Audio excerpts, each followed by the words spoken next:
And it is also, we can You find know, evidence in the Vedas to support both Veda, difference, and Aveda, not difference.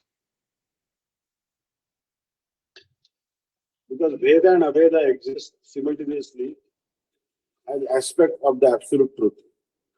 This relationship of the jivas with the Supreme as simultaneously one with him and different from him is inconceivable and beyond mundane intelligence.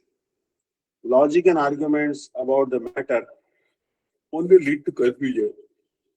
Whatever has been said in the various parts of the Vedas is also true, but we cannot understand the complete meaning of those words because our intelligence is very limited. That is why we should never disregard Vedic teachings.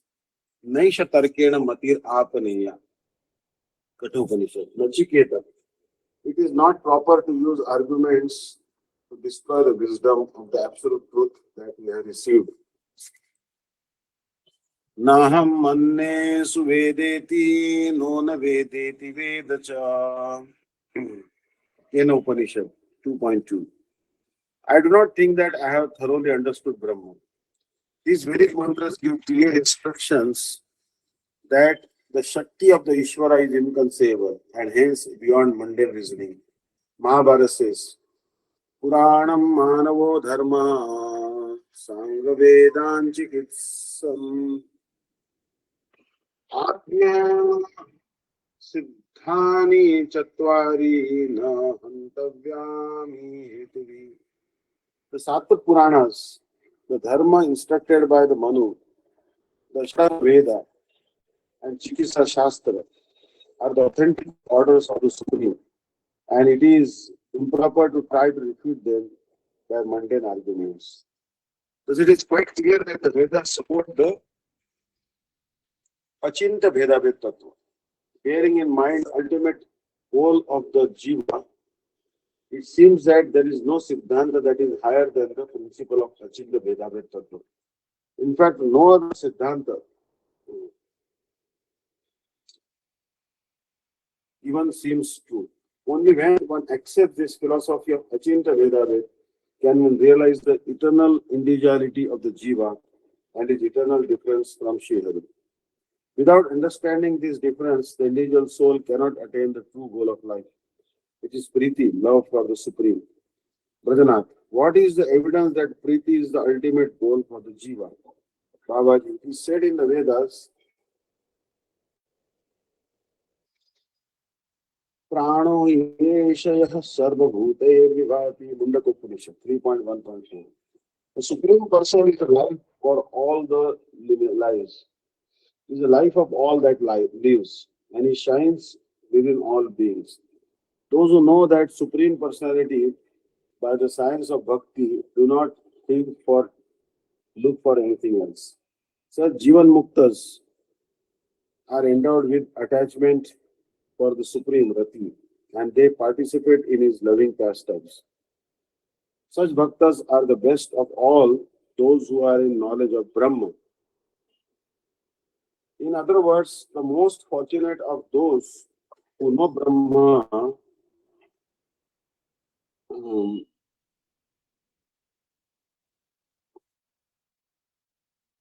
in other words, the most fortunate of those who know Brahma associate with Krishna actively in his loving pastimes. The sentiment of Rati is a symptom of love for Krishna. It is explained further in Brihadaranyaka Upanishad through 2.4.5 and 4.5.6. Nava are sarvasya kamaya sarvam priyam bhavati atmanastu kamaya sarvam priyam bhavati. Yajnavalkya said, O Maitreyi, everyone is not dear to us because of their necessities. Rather, they are dear to us because of our necessities. It is evident from this mantra that Priti, love for the Supreme, is the only prayojan of the Jiva. Baba, there are many examples of such statements in the Vedas. Srimad Bhagavatam and Taittiriya Upanishad 2.7.1. Raso Vaisa Ohi Evanyat Kah Pranyat Yad Esha Kasha Anandanasyar Yeshahi Evanandayati. The Parabrahma, the Paramatma is nectar personified. The Jiva finds pleasure in associating with that nectarian Paramatma, and who could live if he was not present in the heart? It is Paramatma alone who gives bliss to the Jivas.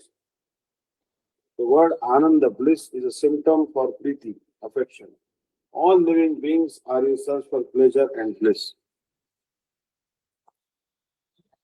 A Mumukshu believes that liberation is the ultimate pleasure, and that is why he is mad for liberation. The sense enjoyment, Mumukshus believe that the object of sense gratification are the ultimate pleasure. So they pursue the objects of sense gratification until the end of their lives. It is the hope of achieving pleasure that induces everyone to perform all his activities. The bhaktas are also endeavoring for Shri Krishna's devotional service. In fact, everyone is looking for Preeti, so much so that they are even ready to sacrifice their lives for it. In principle, everyone's ultimate aim is Preeti, and no one can disagree with this. Everyone is exclusively searching for pleasure, whether they are believers or atheists, duty workers or karmis, jnanis, and whatever they have, desires are desireless. However, one cannot achieve Priti simply by seeking it. The fruity workers believe that celestial pleasures are the ultimate bliss. But it is explained in the Bhagavad Gita 9.20. Shire punye masalokam shanti. After the residents of the gigantic celestial planets have completed the results of their good karma, they have to take birth again on the mortal earthly planets. The karmis who desire sense gratification constantly transmigrate from one planet to another in this way. According to this shloka of Gita, everyone realizes their mistake only when they fall from the celestial planets. A person may begin to covet the pleasures of the heavenly planets again when he fails to find pleasure in the wealth, children, fame, and power that is available in the world of human beings. However, while he is falling from the celestial worlds, he adopts a respectful attitude towards an even greater happiness than that of Swarga, the heavenly planets. He becomes indifferent to the pleasures of the human worlds, the celestial planets, and even the higher planets up to Brahmaloka. When he understands that they are all temporary and that their happiness is also not fixed or eternal, he then becomes renounced and starts to investigate Brahma Nirvana and endeavor earnestly for impersonal liberation. However, when he sees that impersonal liberation also lacks bliss, he takes an unbiased tatastha position and searches for another path that will enable him to achieve Priti or pleasure.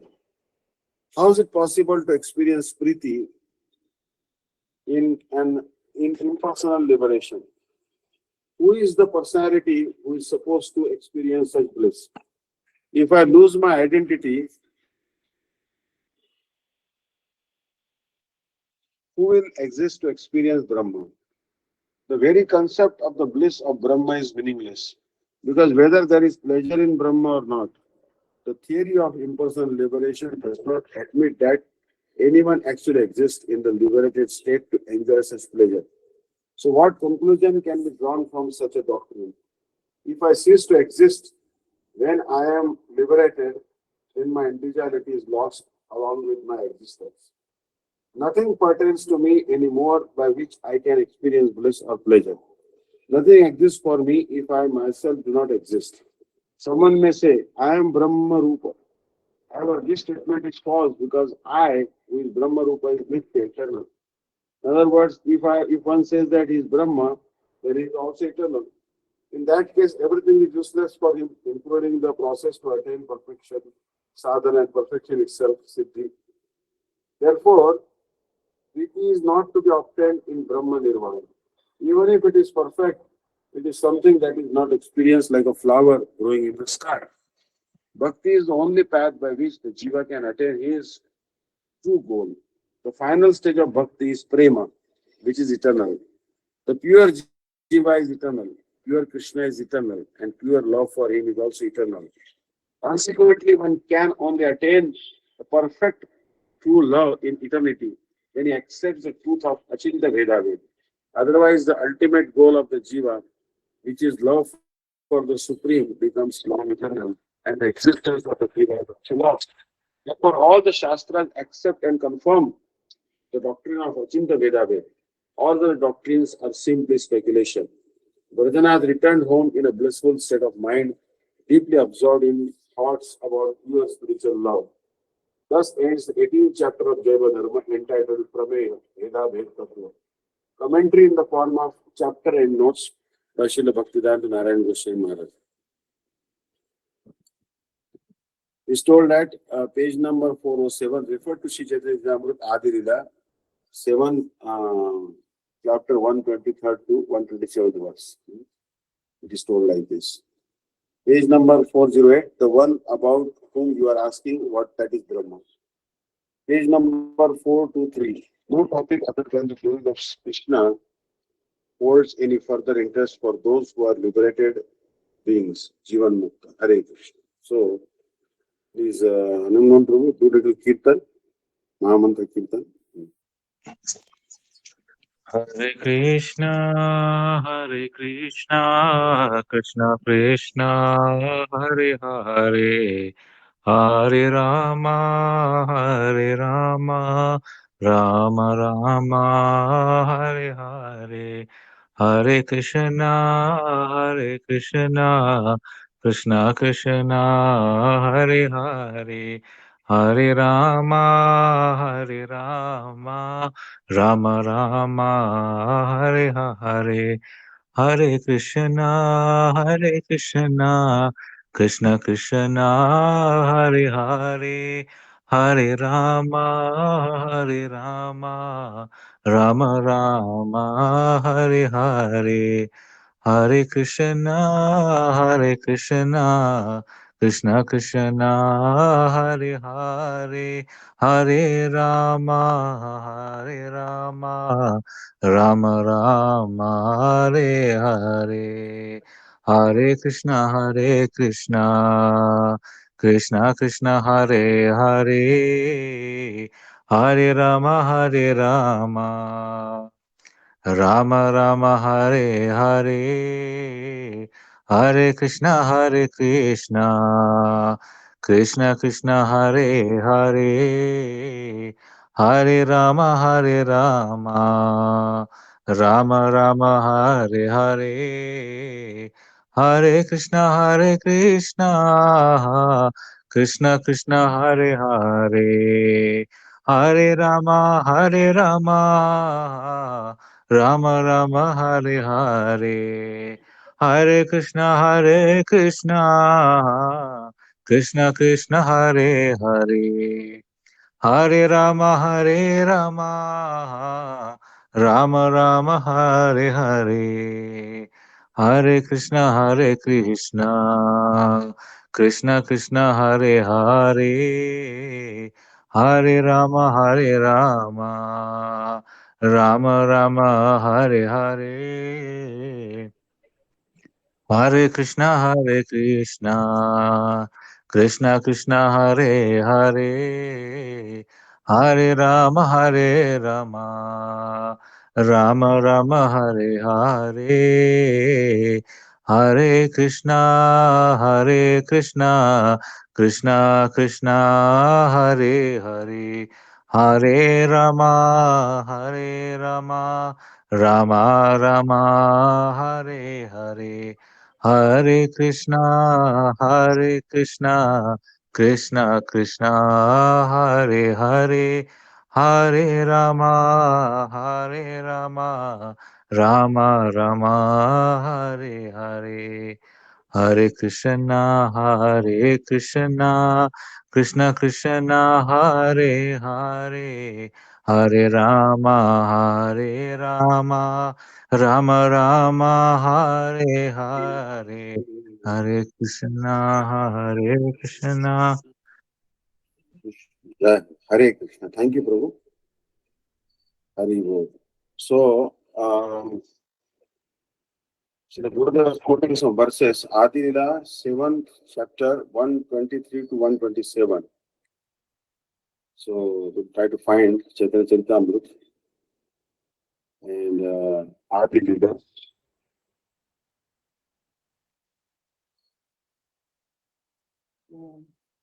I'll just refer to the audio. So, anyway, Jaiva Dharma is a very wonderful book. Without studying Jaiva Dharma, we cannot understand Shuddha Bhakti. So, we should always study Jaiva Dharma very diligently. Srila Gurudev, Sripad Dandi Maharaj, they always advise us that study Jaiva Dharma. If you don't have time to read many books, then we should simply read Jaiva Dharma and hear Jaiva Dharma, meditate on the meanings of Jaiva Dharma. We get the benefit of studying all the scriptures in the world.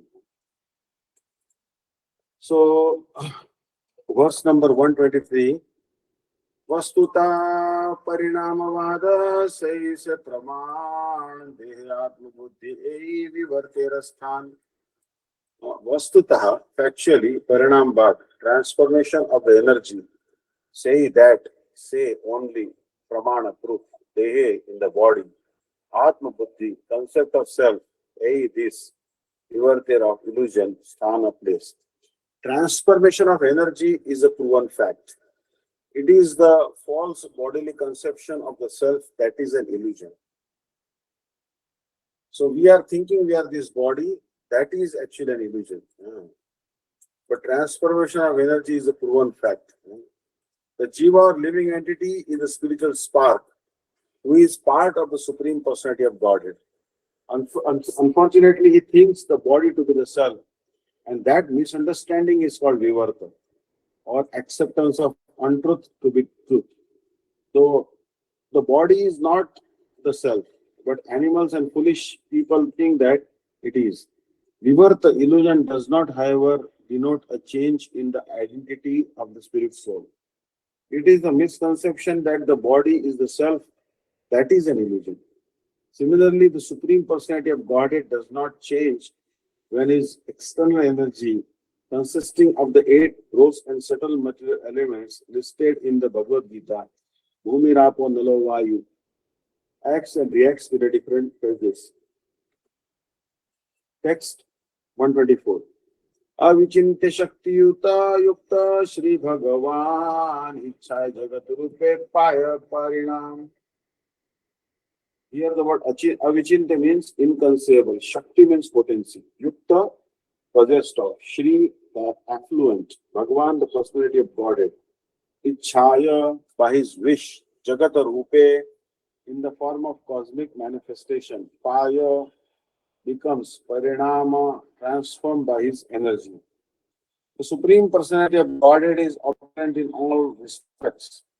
Therefore, by his inconceivable energies, he has transformed the material cosmic manifestation.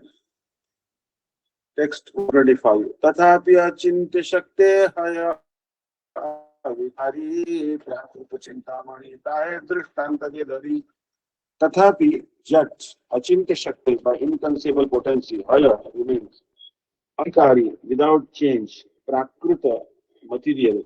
Chintamani, touchstone. Tahe, in that respect. Drishtanta, example. J, which, Hari, we accept. Using the example of a touchstone, which by its energy turns iron to gold and yet remains the same, we can understand that although the Supreme Personality of Godhead transforms his innumerable energies, he remains unchanged. So here the example of touchstone is given. Text 126. Nana Ratna Rashi Haya Chintamani Haite Tatapiha Mani Rahe Swarupya Vikrute. Nana varieties, Ratna Rashi, valuable jewels, higher become possible. Chintamani, the touchstone, Haite, from. Tathapiha, still, certainly, Mani, the touchstone, Rahe, remains, Swarupe, in its original form, Avikrute, without change. Although a touchstone produces many varieties of valuable jewels, it nevertheless remains the same. It does not change its original form. Text 127. प्राकृत वस्तुते जदि अचिंत्य शक्ति है ईश्वरेर अचिंत्य शक्ति इथे की विस्मय प्राकृत वस्तुते in material things यदि if achintya inconceivable shakti potency hai become possible Ishwarera of the Supreme Lord achintya inconceivable Shakti potency ithe in this key what Vismay wonderful. If there is such inconceivable potency in material objects, why should we not believe in the inconceivable potency of the Supreme Personality of Godhead? The argument of Sri Chaitanya Mahaprabhu described in this verse can be very easily understood even by a common man if he simply thinks of the activities of the sun, which has been giving off unlimited amounts of heat and light since time immemorial, and yet has not even slightly decreased in power. Modern science believes that it is by the sunshine that the entire cosmic manifestation is maintained. Actually, one can see how the actions and reactions of sunshine maintain order throughout the universe. The growth of vegetables and even the rotation of the planets take place due to the heat and light of the sun. Sometimes, therefore, modern scientists consider the sun to be the original cause of creation, not knowing that the sun is only a medium, for it is also created by the supreme energy of the Supreme Personality of Godhead. Aside from the sun and the touchstone, there are many other material things that transform their energy in different ways and yet remain as they are. It is not necessary, therefore, for the original cause, the Supreme Personality of Godhead, to change due to the changes or transformations of his different energies. The falsity of Sripad Shankaracharya's explanation of Vivartavad and Parinamvad has been detected by the Vaishnava Acharyas, especially Jiva Goswami, whose opinion is that actually Shankara did not understand the Vedanta Sutra. In Shankara's explanation of one sutra, Anandamaya Abhyasat, he has interpreted the affix Mayat with such world jugglery that this very explanation proves that he had little knowledge of the Vedanta Sutra, but simply wanted to support his impersonalism through the aphorisms of the Vedanta philosophy. Actually, however, he failed to do so because he could not put forward strong arguments. In this connection, Srila Jiva Goswami cites the phrase Brahma Puchham Pratishtha, Taittiriya Upanishad 2.5, which gives Vedic evidence that Brahma is the origin of everything. In explaining this verse, Sripad Shankaracharya interpreted various Sanskrit words in such a way that he implied, according to Jiva Goswami, that Vyasadeva had very little knowledge of higher logic.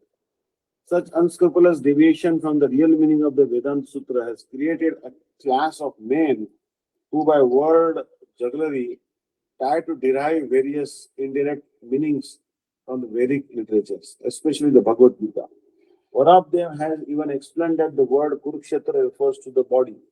Such interpretations imply, however, that neither Lord Krishna nor Vyasadeva had a proper sense of word usage or etymological adjustment.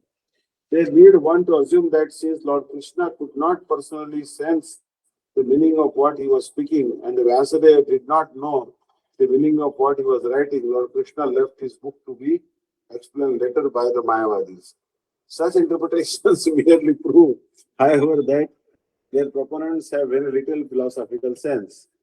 Instead of wasting one's time falsely deriving such indirect meanings from the Vedanta Sutra and other Vedic literatures, one should accept the words of these books as they are. In presenting Bhagavad Gita as it is, therefore, we have not changed the meaning of the original work. Similarly, if one studies the Vedanta Sutra as it is, without whimsical and capricious adulteration, one can understand the Vedanta Sutra very easily. Srila Vyasadeva therefore explains the Vedanta Sutra beginning from the first sutra, Janmadi Asyata, in his Srimad Bhagavatam. Janmadasyato Anvayadi Trapashtartheshu Abhidya, so that I meditate upon him, Lord Sri Krishna, the transcendental reality, who is the primeval cause of all causes, from whom all manifested universes arise. in whom they dwell, and by whom they are destroyed. I made it upon that eternally effulgent Lord, who is directly and indirectly conscious of all manifestations and yet is fully independent. The Supreme Personality of Godhead knows very well how to do everything perfectly. He is Abhigya, always fully conscious. The Lord therefore says in the Bhagavad Gita 7.26 that he knows everything, past, present, and future, but that no one but a devotee knows him as he is. Therefore, the absolute truth, the personality of God, it is at least partially understood by devotees of the Lord. But the Mayavadi philosophers, who unnecessarily speculate to understand the absolute truth, simply waste their time. So, page number 408, the one about whom you are asking, that is Brahman. From page number 4 to 3, no topic other than the glories of Sri Krishna holds any further interest for those who are liberated beings, Jiva Mukta. So, liberated persons only discuss Krishna's pastimes. So, we are discussing now chapter 19, Rameya Abhideya Tattva. After taking his meal, Brajanath retired to bed with various conflicting views about Achinta Vedabhet, the doctrine of inconceivable oneness and difference, arising in his heart. Sometimes he thought that the Achinta Vedabhet Tattva was just another kind of Maya philosophy. But when he reconsidered the teaching seriously, he realized that there was no objection in Shastra to it. On the contrary, it contained the essence of all Shastras. Srimad Gaur Kishore is the complete manifestation of Bhagavan himself, and his profound teachings cannot possibly be faulty in any way. He said to himself, I will never give up the lotus feet of that extremely kind and affectionate Gaur Kishore. But alas, what have I attained so far?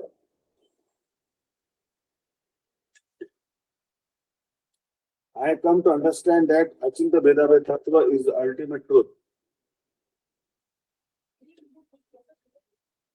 But what have I gained through this knowledge? Sri Raghunath Das Babaji said that Priti, love, is the sadhya of life for all the jivas. Karmis and Gyanis are also searching for love, but they are ignorant about Shuddha Priti.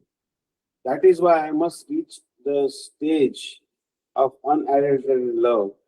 But my only concern is how may I achieve it? I will inquire from Babaji Mahasaya about this subject and adopt his principles. Thinking like this, Vrajanath fell asleep. Since Vrajanath went to sleep quite late, he also awoke late the next morning. The sun had already risen when he rose from his bed, and he had hardly finished his morning ablutions when his maternal uncle Vijay Kumar Bhattacharya Mahasaya arrived from Sri Mododrum. Vrajanath was very pleased to see his uncle after so many days. He offered him Dandat Pranam and respectfully offered him a seat. Vijay Kumar was a great scholar and orator of Srimad Bhagavatam, and he would travel considerable distances to give Bhagavatam discourses. By the mercy of Sri Narayan, he had developed staunch faith in his heart in Sri Gauranga Mahaprabhu. Some days previously, he had the good fortune of obtaining darshan of Sri Vrindavan Das Thakur in a village by the name of Denuda. Sri Vrindavan Das Thakur had ordered him to visit the inconceivable Yoga Pit of Sri Dham Mayapur, where Sri Sachidanand Gaurahari's Achinta Leela eternally takes place. He also informed him that soon most of the holy places of Sriman Mahaprabhu's pastimes would soon disappear and would reappear after 400 years. He said that the places of Sri Gaura's pastimes were essentially non-different from Sri Vrindavan, the holy place of Krishna's Leela, and that only those who can perceive the transcendental nature of Sri Mayapur can truly have darshan of Sri Vrindavan. Hearing these words of Sri Vrindavan Das Thakur, the incarnation of Sri Vyasadeva, Vijay Kumar became very eager to take darshan of Sri Dham, Mayapur, and decided to go there after visiting his sister and nephew in Bilva Pushkari. These days, the village The villages of Bilu Pushkarini and Brahma Pushkarini are somewhat distant from each other. But in those days, they were immediately adjacent. And the boundary of Bilu Pushkarini was within a mile of Sri Ram Mayapur Yogapit. The old village of Bilu Pushkarini is abandoned these days and is known by the names of Tota and Karnavas. When uncle and nephew had exchanged pleasantries, Vijay Kumar said, "Tell grandmother that I am going to take darshan of Sri Ram Mayapur and that I will be back soon uh, and take my afternoon meal here." "Uncle, why do you want to visit Mayapur?" asked Rajanath. Vijay Kumar was at that time unaware of Rajanath's present condition. He had only heard that Rajanath had given up his study of Nyaya Shastra and was now studying Vedanta Sutra. So he did not consider it appropriate to describe his devotional sentiments to him. Instead, he hid his real motive and said, "I have to meet someone in Mayapur." Rajanath was aware that his uncle was not only a great scholar of Srimad Bhagavatam, but also a devotee of Sri Gaura. So he guessed that he must have some spiritual purpose in visiting Siddha Mayapur. "Uncle," he said, "a very faithful and elevated Vaishnava called Srila Raghunath Das Babaji resides in Mayapur. You must have some discussion with him." Encouraged by Bhajanath's words, Vijay Kumar said, "Are you developing faith in the Vaishnavas these days? I heard that you have given up the study of Nyaya Shastra and you are studying Vedanta, but now I see that you are entering into the path of bhakti. So I need not hide anything from you. The fact is that Sri Vrindavan Thakur Mahashay has ordered me to have darshan of Sri Yogapit at Sri Mayapur. So I decided to take bath in the waters of Sri Ganga Devi and then circumambulate and take darshan of Sri Yogapit. Then at Shiva Sangan I shall roll to my heart's content in the dust of Vaishnava lotus feet." Rajanath said, "Uncle, please take me along with you. Let me meet, let's meet with mother and then leave for Mayapur." Deciding thus, they informed Rajanath's mother and left for Mayapur. First, they took bath in the Ganga and Vijay Kumar explained, "Ah, today my life has become successful." At this ghat, Sri Sachidanand Gaurari bestowed unlimited mercy upon Jannavi Devi by performing his water pastimes here for 24 years. While bathing in these sacred waters today, I am feeling Paramananda. When Rajanath heard Vijay Kumar speaking these words in an inspired mood, he spoke with a melted heart. "Uncle, today I am also blessed by your mercy." After Ganga Snan, they visited Mahaprabhu's birthplace at the home of Jagannath Mission. There, by the mercy of Shri Dham, they became completely immersed in a mood of deep spiritual love, and their bodies became drenched with tears. Vijay Kumar said, "If one takes birth in this land of Gaura, but does not visit this Mahayoga pit, one's life is useless." Just see how this holy place seems to materialize to appear as any ordinary place of land, covered with straw huts. But by Gauranga's mercy, see what beauty and opulence is visible to us. Look how high and splendid are those bejeweled mansions. How inviting are these lovely gardens. How attractive to the eyes are these places of worship. Look here, Shri Gauranga and Vishnu Priya are standing inside the house. Oh, what an enchanting form! What an enchanting form! As he said this, they both fell down and lost consciousness. After quite some time, they recovered with the help of some other devotees and entered Shiva Sangan. Tears flowed from their eyes and they rolled on the ground, exclaiming, "Ha Srivas, Ha Dvaita, Ha Nityananda, Ha Gadadhar, Gauranga, please give us your mercy. Free us from false pride and give us the shelter of your lotus feet." All the Vaishnavas there became very joyful when they saw such emotions in the two Brahmanas. They began to dance, chanting loudly, "Mayapur Chandra ki jai, Ajit Gauranga ki jai, Shri Nityananda Prabhu ki jai." Bhajanatha immediately offered his body at the lotus feet of his worshipful spiritual master, Sri Raghunath Das Babaji Mahasaya. The elderly Babaji picked him up and embraced him and asking, "Baba, what brings you here at this time today. And who is this respectable Mahajan with you? Prajanath humbly told him everything, and the Vaishnavas seated them with utmost respect. Vijay Kumar then inquired submissively from Srimad Raghunath Das Babaji Maharaj, Prabhu, by what means can the ultimate aim, prayojan for all the jivas be achieved? Please be merciful and tell us how we can attain that prayojan. Babaji, you are Shuddha Bhaktas, everything is within your grasp. Still, since you have mercifully asked, I will explain whatever little I know. Krishna Bhakti, which is free from any trace of jnana, and karma is the prayojan, ultimate aim for all jivas, and it is also the means of attainment.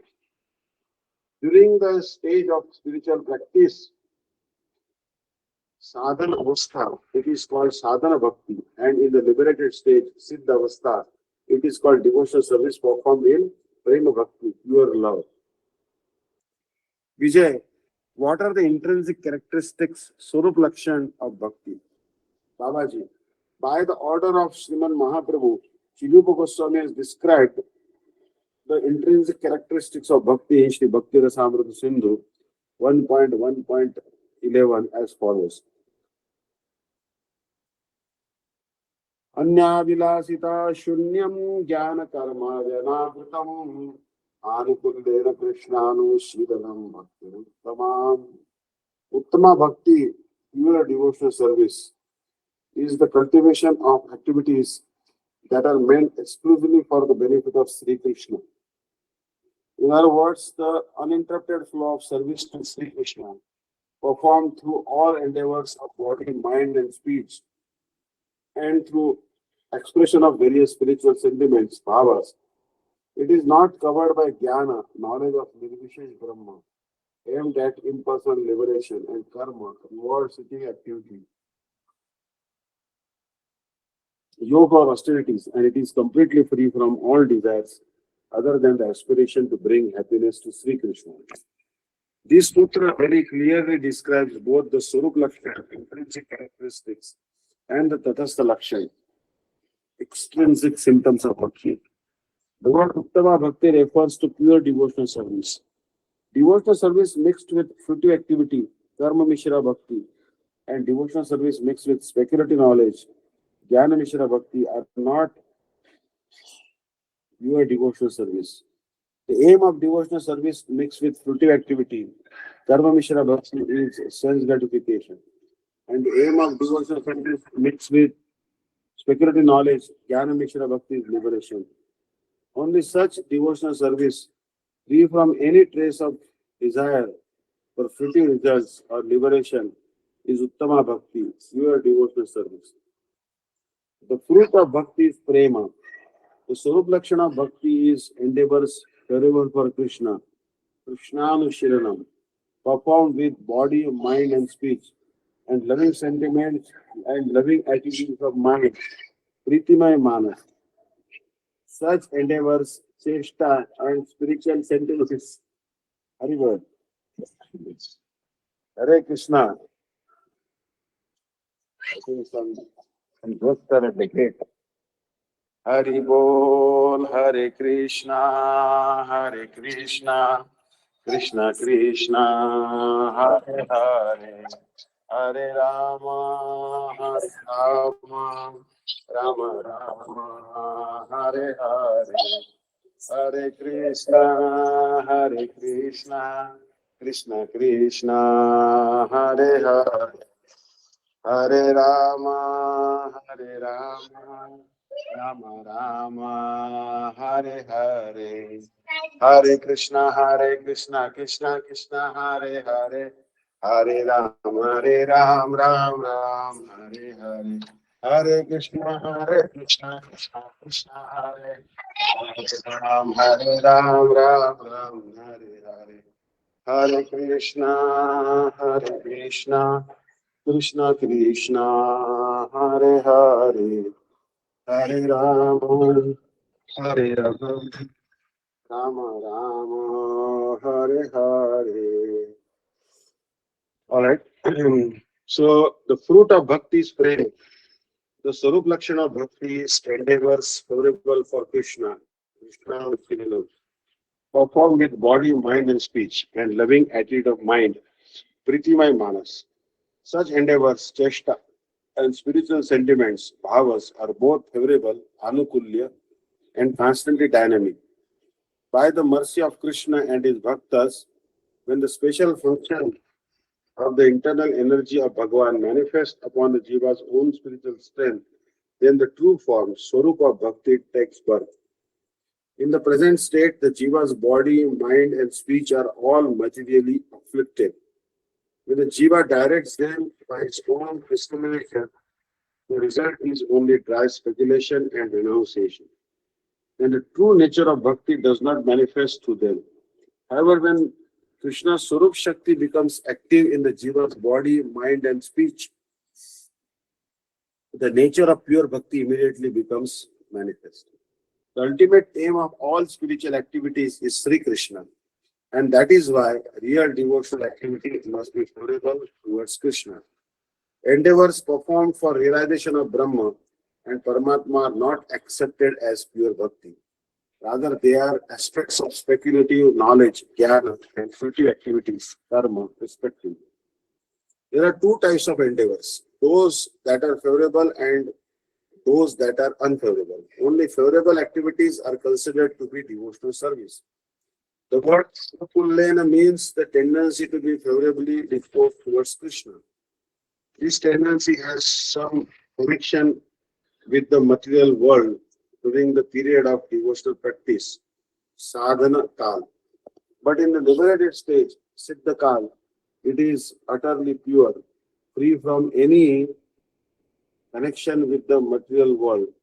The characteristics of bhakti are the same in both these stages. Therefore, the intrinsic characteristics of bhakti are endeavors for the cultivation of Krishna consciousness performed with favorable sentiments. While we are discussing the intrinsic characteristics, Swarup Lakshana of Bhakti, it is also necessary to describe its extrinsic characteristics, Tatastha Lakshana. Rupa Goswami has explained that there are two Tatastha Lakshana. The first is having no other desires, and the second is freedom from the covering of jnana and karma and others such endeavors. Any ambition other than the desire for progress in bhakti goes against bhakti and comes in the category of other desires. Jnana, karma, yoga, and renunciation are said to be antagonistic to bhakti when they are strong enough to cover the heart. However, pure bhakti may be described as the cultivation of activities that are favorably disposed to Sri Krishna, free from both the above antagonistic characteristics. Vijay, what are the various distinctive characteristics of bhakti? Babaji. In Bhakti Rasamrita Sindhu 1.1.17, Sri Rupa Goswami has described the following 6 special characteristics of bhakti. Klesha, Gnisha, Bada, Moksha, Lagutadru, Sudurlabha, Sandrananda, Visheshatma, Shri Krishna, Karshani, Jasa. Number 1, Kleshagni. She destroys all kinds of distress. She means bhakti. Number 2, Shubhada. She awards all kinds of good fortune. Number 3, Moksha Laguta Krut. She makes Krut, the pleasure of impersonal liberation, appear Laguta, insignificant. Number 4, Sudurlava. She is rarely achieved. Number 5, Sandrananda Visheshatma. Her nature is imbued with the most intense and superlative pleasure. Number 6, Shri Krishna Akarshini. She is the sole means to attract Shri Krishna. Vijay, how does bhakti destroy distress? Babaji, there are 3 kinds of klesha, distress. Sin itself, papa. Sin is seed form, papa bija, and ignorance, avidya. Sinful activity is classified as pataka, sinful. Mahapataka, very sinful. And ati pataka, extremely sinful. All these are considered papa. People in whose hearts Shuddha Bhakti has manifested are naturally not inclined to become involved in sinful activities, papa. The desire to commit sins, which is called papa bija, cannot remain in a heart filled with bhakti.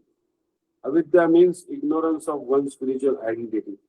When Shuddha Bhakti first dawns within the heart, the jiva understands very clearly, I am a servant of Krishna, and ignorance disappears altogether.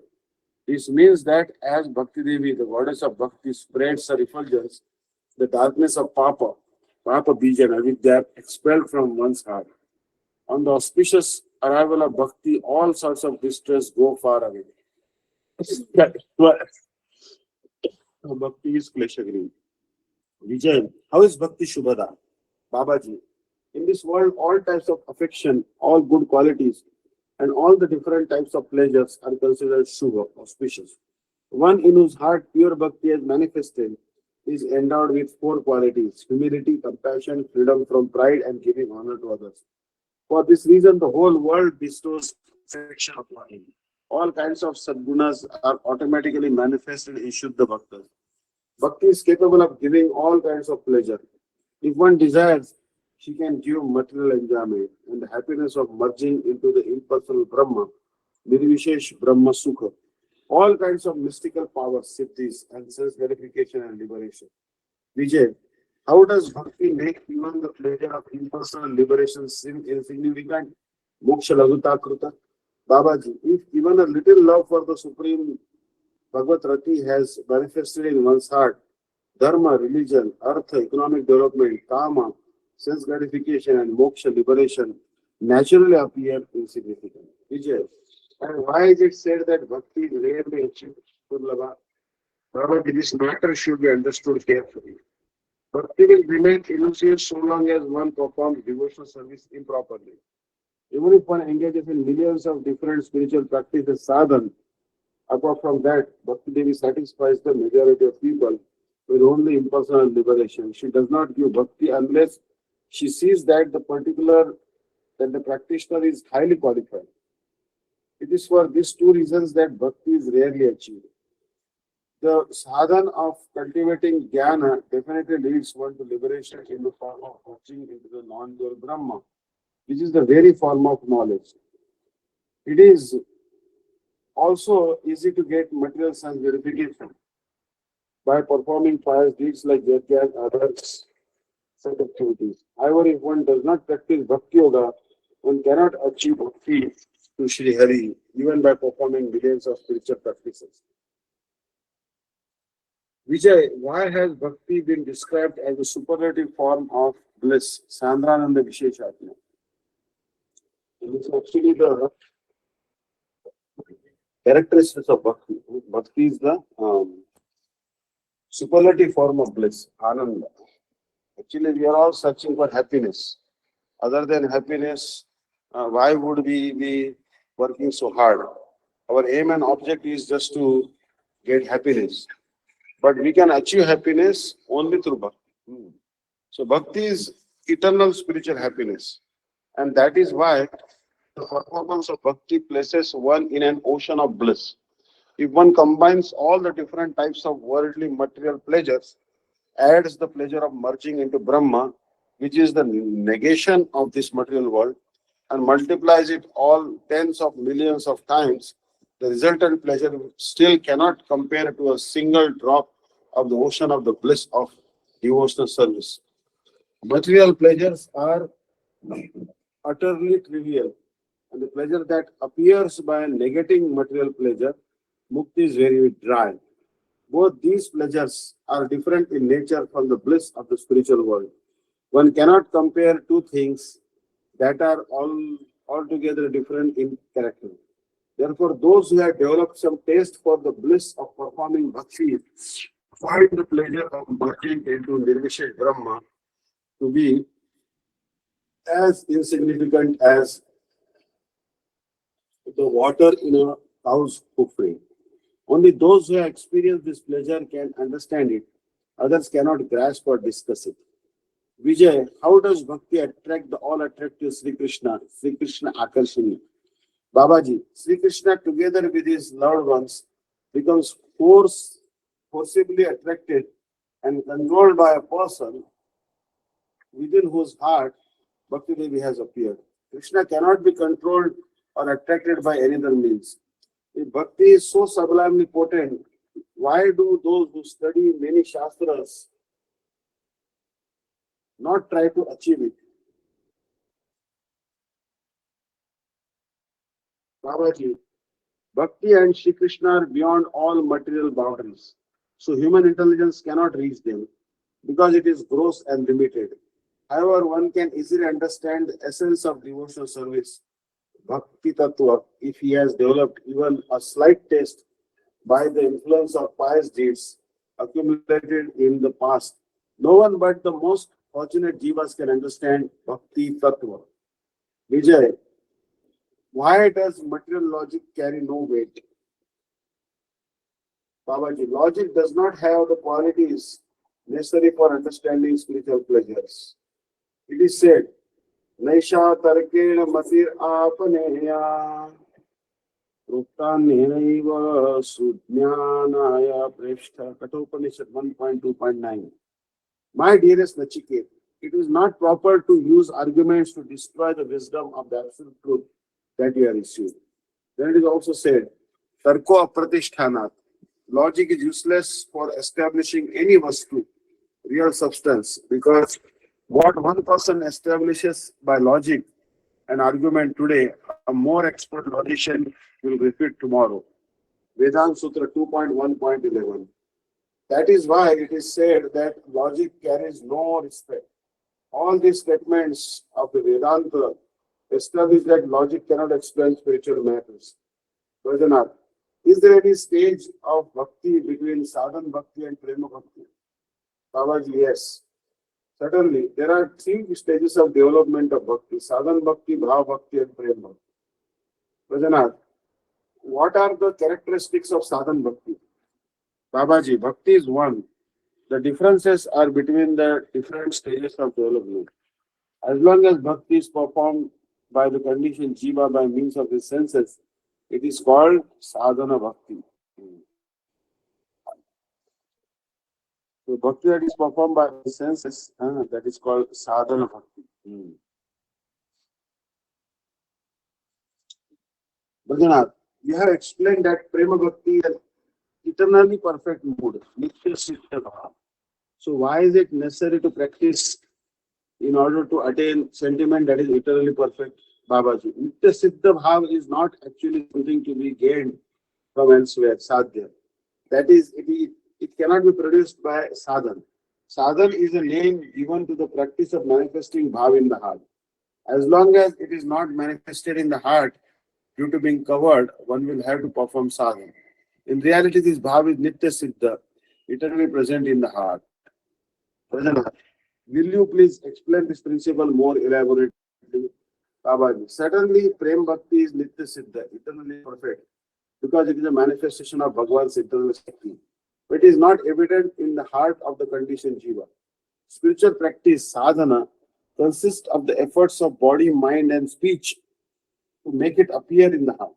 As long as bhav is not actually attained during the period of sadhana, it is considered a sentiment that is achieved by practice.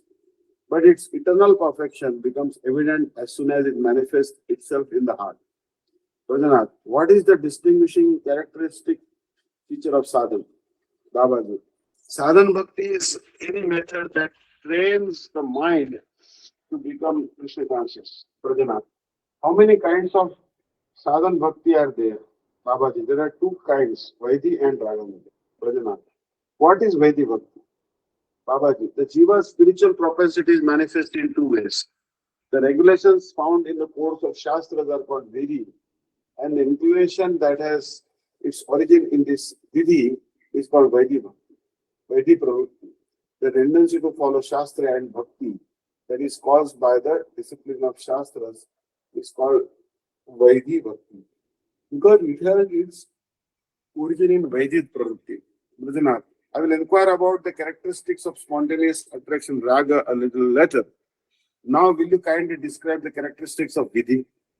Babaji, the Shastras have prescribed regulatory duties called Vidhi and have prohibited certain forbidden activities, Nished.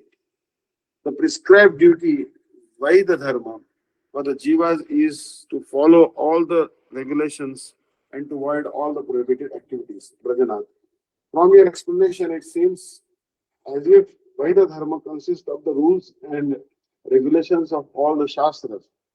But the Jivas of Kali Yuga are weak and short-lived.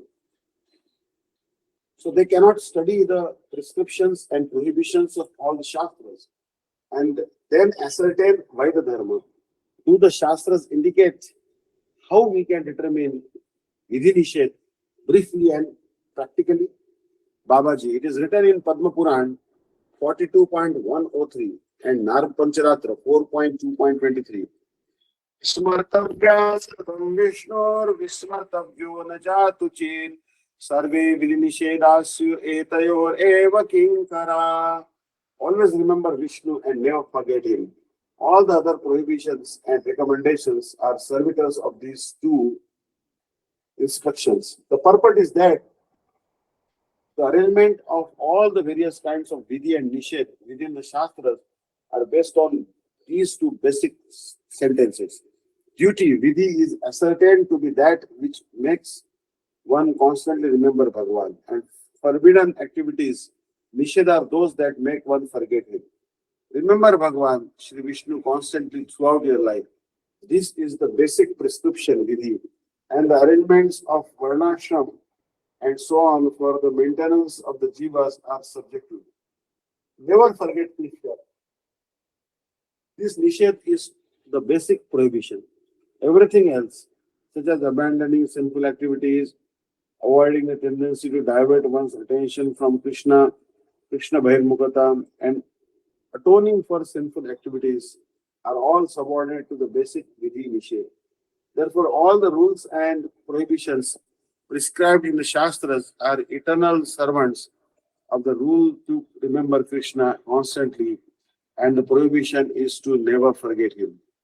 It follows that the regulation to remember Krishna is the fundamental principle amongst all the regulations of Varnashram and other such institutions. Shri Chamasa Vacha Mukhabahurupadebhya Purushasyaashramai Saha Chatvaro Jagire Varna Gunair Vipradaya Brutha Yesham Purusham Sakshat Atma Prabhavam Ishwaram Nabhajati Avajananti Sthana Drashta Patantyada. Srimad Bhagavatam, 11th canto, 5th chapter, 2nd and 3rd verse. So we'll stop here, page number 440 in Jaiva Dharma. This is the chapter 19. Next time the class will begin on page number 440. So this is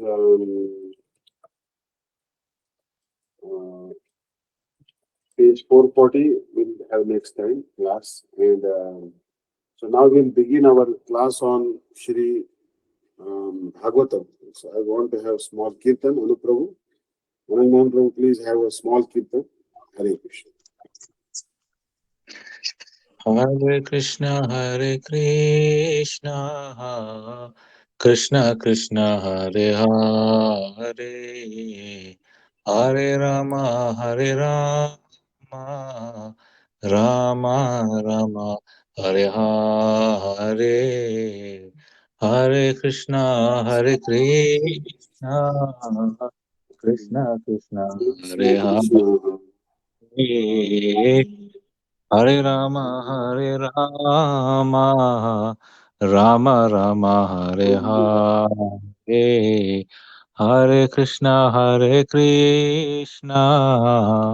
Krishna Krishna, Hare Hare, Hare Rama, Rama Rama, Hare Hare. Hare Krishna, Krishna Krishna, Hare Hare, Hare Rama, Rama Rama, Hare Hare, Hare Krishna, Krishna Krishna, Hare Hare, Hare Rama, Rama Rama, Hare Hare, Hare Krishna, Krishna Krishna, Hare Hare, Hare Rama, Rama Rama, Hare Hare, Hare Krishna, Krishna Krishna, Hare Hare, Hare Rama, Hare Rama, Rama Rama, Hare Hare, Hare Krishna, Krishna Krishna, Hare Hare, Hare Rama, Hare Rama, Rama Rama, Hare Hare, Hare Krishna, Krishna Krishna, Hare Hare, Hare Rama, Rama Rama, Hare Hare, Hare Krishna, Krishna Krishna, Hare Hare, Hare Rama, Rama Rama, Hare Hare.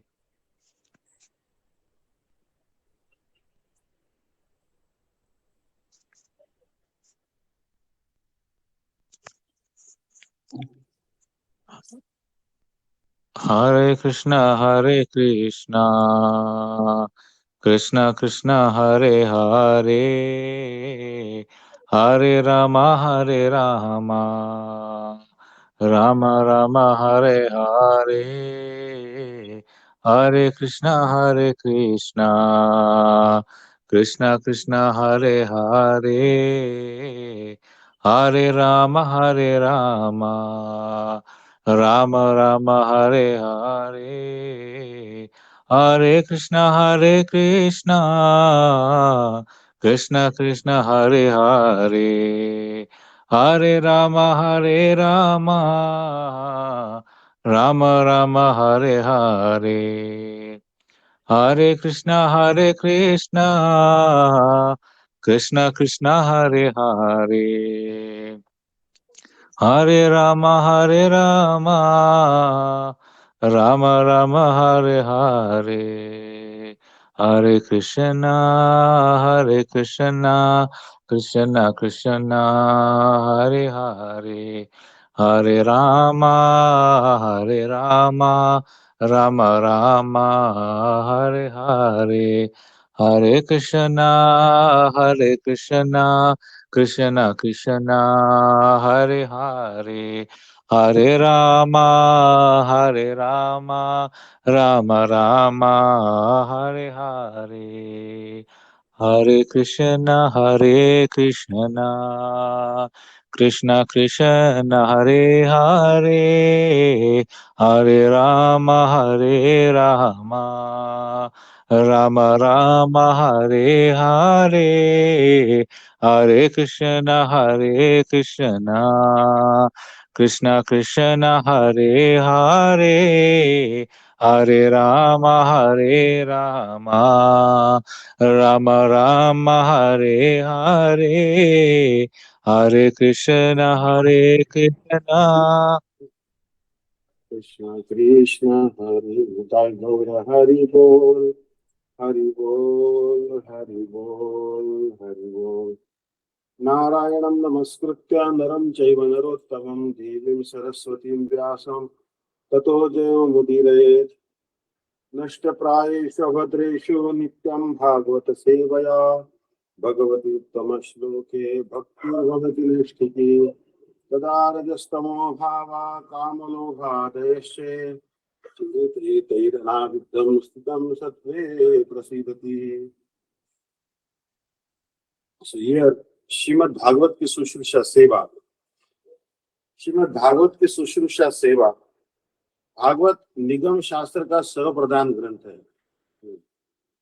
So Shrimad Bhagavatam is the top most scripture निगम of scriptures. Bhagavat में ही वास्तव वस्तु का संधान प्रदान किया है जिससे हमारे जैसे लोग उस भगवत वस्तु की सेवा करने के लिए उत्साहित हो सके.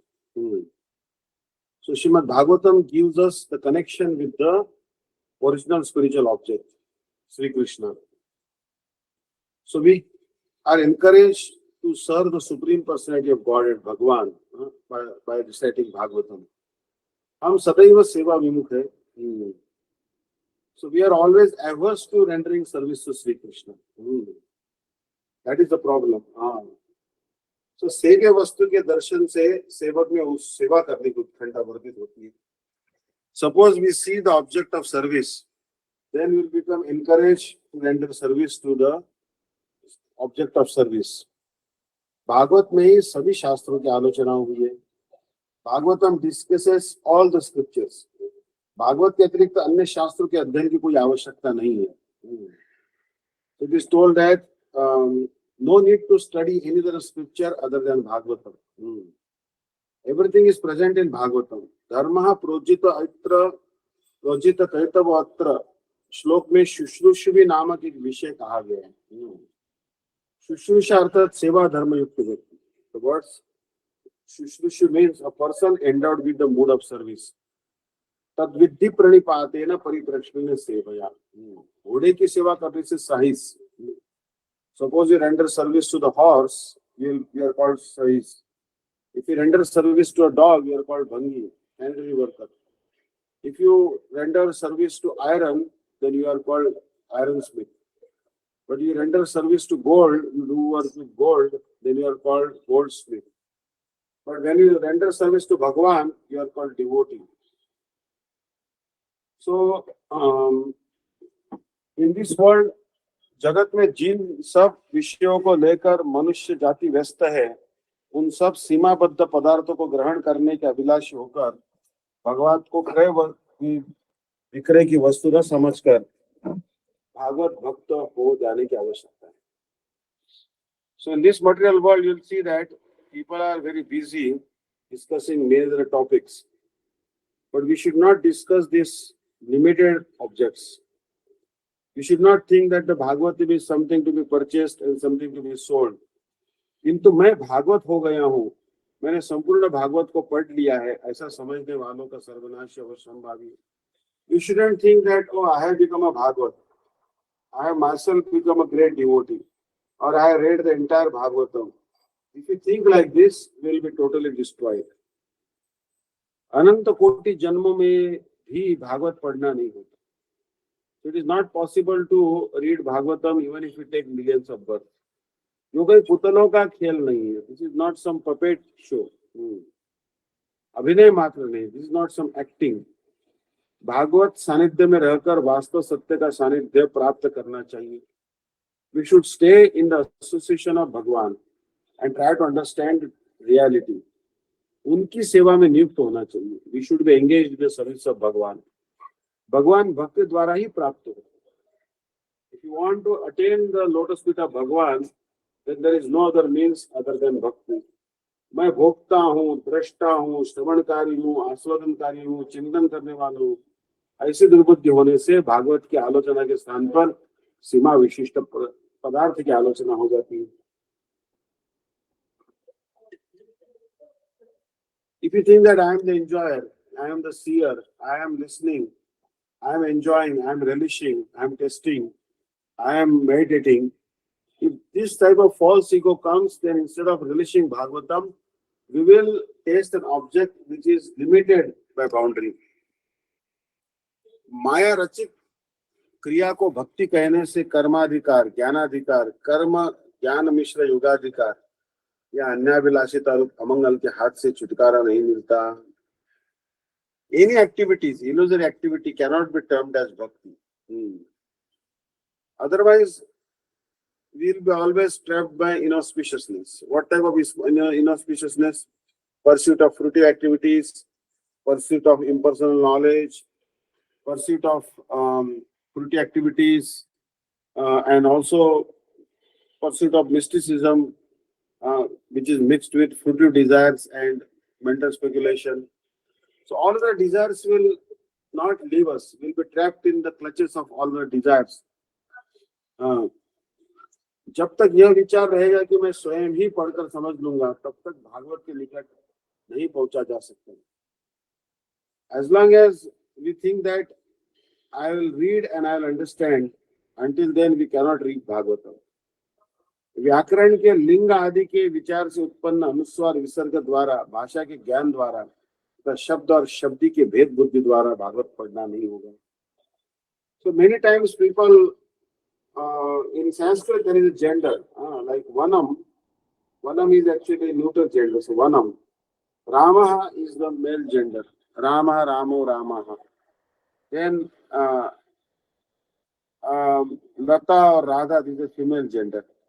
If someone will know this gender and someone will know the rules of grammar in Sanskrit, that will not help us reciting Bhagavatam. Hmm.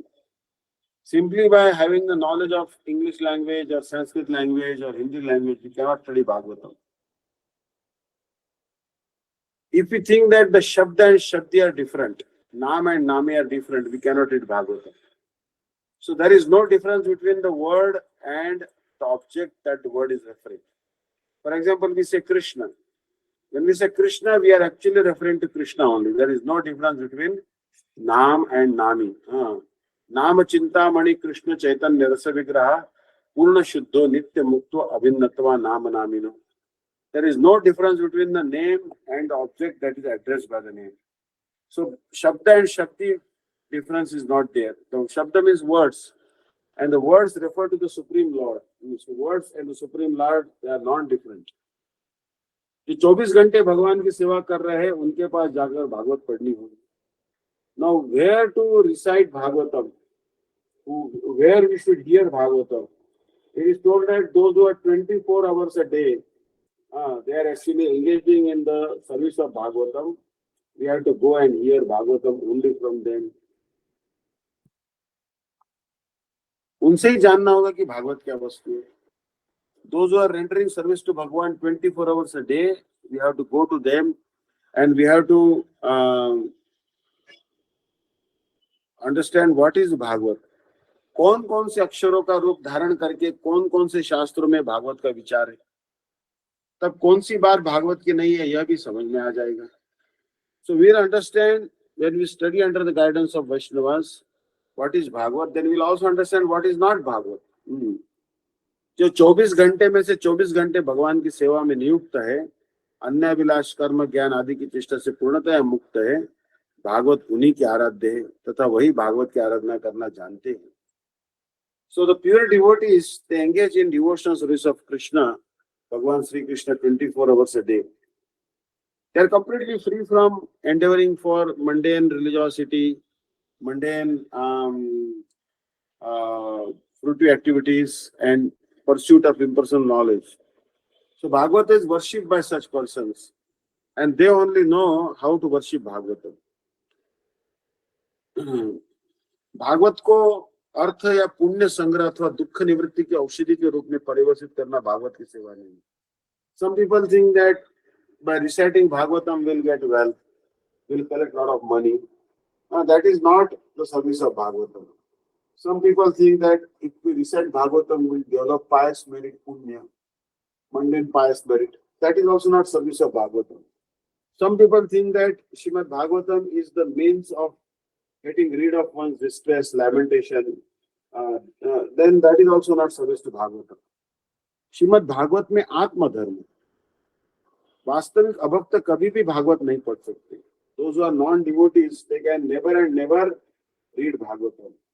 वे भुक्ति और मुक्ति की पिपासा रखने वाले कर्मी और ज्ञानी हैं. Non-devotees are always hankering for sense gratification and they are hankering for liberation. So they are actually karmis and jnanis. The karmis always entering for sense gratification and jnanis they are seeking liberation. मुक्ति और मुक्ति जिनका प्रयोजन है उनका भागवत पाठ में अधिकार नहीं है. Those who desire only sense gratification and liberation, they are not qualified to read Bhagavatam. इसकी आलोचना द्वारा उन्हें अधिक सुख भी नहीं मिलेगा. And if they read Bhagavatam also with a desire for self gratification and desire for liberation, they will not feel any happiness in reciting Bhagavatam. मोक्ष के साधन द्वारा केवल मात्र उपाधि का ही नाश हो सकता है. So if you practice the means of getting liberation, then your bodily identification will only go away. किंतु भागवत में वर्णित कृष्ण प्रेम की कथा आत्मा के नित्य धर्म के साथ संश्लिष्ट है. Srimad Bhagavatam discusses the topics about love for Sri Krishna. and it is connected to the eternal religious religion of the soul. यद्यपि इस भागवत की महिमा अनेक स्थानों पर वर्णित है, तथापि यह बहुत से लोगों के लिए रुचिप्रद नहीं है. Although the glories of Srimad Bhagavatam is described in many scriptures, innumerable scriptures describe the glories of Srimad Bhagavatam, but it is not relishable for many persons. यहाँ तक कि भागवत के पाठक और आलोचकों के मन की संतुष्टि के लिए विपरीत पथ के पथिक भी बहुत बार भागवत का आदर करते हैं. In order to satisfy the readers of Bhagavatam and critics of Bhagavatam, some people who are not on the path of Bhagavatam, not on the path of devotional service, they respect Bhagavatam.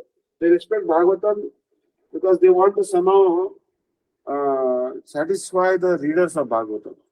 किंतु उनके क्रियाकलापों को देखकर बहुत बार इसका वास्तविक आदर प्रमाणित नहीं होता. But non-devotees may recite Bhagavatam, but their activities are not in accordance with the teachings of Bhagavatam. Shrimad Bhagavatam सभी के लिए आराध्य और आलोच्य है. Shrimad Bhagavatam is worshipable and worthy of study for everyone. For every person, Shrimad Bhagavatam is worthy of study and discussion. यह भागवत क्या वस्तु है? इसकी इतनी प्रशंसा क्यों सुनी जाती है? So one may question, what type of object is this Srimad Bhagavatam, and why Srimad Bhagavatam is glorified so eloquently? So profuse glorification of Srimad Bhagavatam is seen in the scriptures. What is the reason behind it? इसके प्रति इतना अधिक दौरात्म्य दुर्बुद्धि क्यों है? इन सब विषयों को, so a lot of people, there are many misconceptions people have regarding Bhagavatam. So we have to understand these topics. आज यह ग्रंथराज कितने लोगों की जीविका के यंत्र के रूप में परिणत हो चुका है.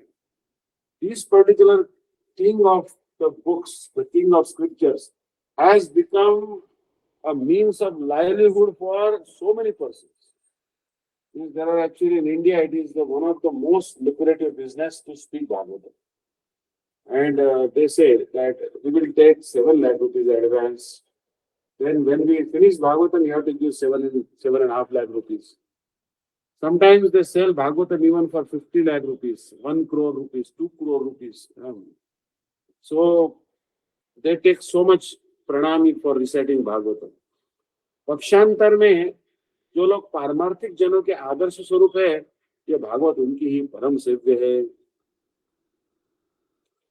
Actually, those who have ideal character and those who have topmost spiritual disposition, Bhagavatam is worthy of being served by such persons. Those who are hankering for Krishna Prem, they only should serve Bhagavatam. वास्तव में संसार में वास करने वाले चारों वर्णों के सभी व्यक्तियों के लिए यह ग्रंथ आराध्य है. There are 4 varnas: Kshatriya, Brahman, Vaishya, Shudra. The members of these 4 varnas, they should study this Bhagavatam. कितने ही प्रकार के कर्मों के अनुष्ठान एवं विभिन्न अवस्थाओं के उपयोगी विचार इस ग्रंथराज में है. जैसे ब्रह्मचारी, ग्रस्त, वानप्रस्थ एवं यतियों के धर्म के विषय में पृथक भाव से सब कुछ वर्णित हुआ है. Now, Bhagavatam talks about duties. For example, what is the duty of a brahmachari? What is the duty of a grastha? What is the duty of a vanaprastha, person in the retired order of life? And what is the duty of a person who is in the renounced order of life? That is also discussed in Bhagavatam. So Bhagavatam is a very excellent book. We discuss all these topics.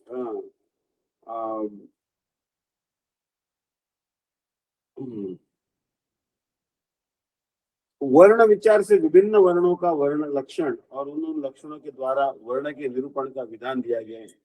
So what are the varnas? There are 4 social divisions of the society. There is a class called mercantile class, Vaishyas. There is a class called servitor class, Shudras. There is a class called Brahmanas. They are learned class. And there are also class which is made for management, and that is Kshatriyas. They are administrative class. So, a ruling class. So their duties, their characteristics are described in Bhagavatam. Bhagavat में दर्शन की कथा, ज्ञान की कथा, सभी श्रेणियों की कथा ये है. So Bhagavatam talks about different philosophies like Karma Mimamsa, Uttar Mimamsa, Sankhya philosophy, Sankhya Darshan, and also Vaisheshika. All darshans are described in Bhagavatam. It talks about the pastimes of learned persons. It talks about the pastimes of all the levels. अतएव यह सभी के लिए पाठ्य एवं परम प्रयोजनीय है. Your Srimad Bhagavatam is worthy of recitation for everyone. पंडित मूर्ख स्त्री पुरुष संसार में आसक्त संसार से मुक्त यह सभी के लिए आलोच्य. Whether you are a big scholar, you are a full number one duffer, you are a woman, you are a man, you are very attached to family life and material world, and you are completely detached from the material life and family life. Either way, you must discuss Bhagavatam. यह भागवत भगवान से अभिन्न वस्तु है. There is no difference between भगवान and Bhagavatam.